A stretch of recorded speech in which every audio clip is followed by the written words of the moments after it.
Welcome to Tenor Tech, where I solve the problems you didn't even know you had.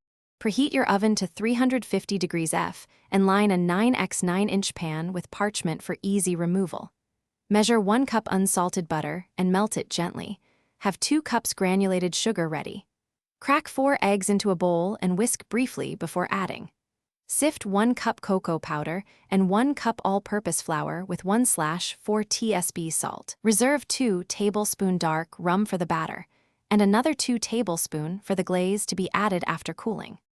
Whisk the melted butter with 2 cups sugar until glossy and slightly warm, then temper in the 4 eggs one at a time to prevent curdling.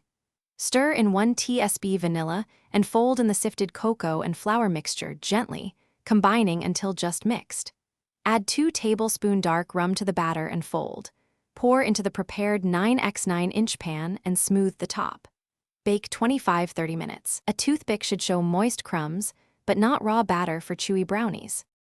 While brownies cool about 15 minutes, melt 4 Oz chopped dark chocolate with 2 tablespoon butter and 1 tablespoon cream over low heat, stirring until smooth. Remove from heat and whisk in 2 tablespoon dark rum for a glossy rum glaze. Cool slightly so it thickens, but still pours.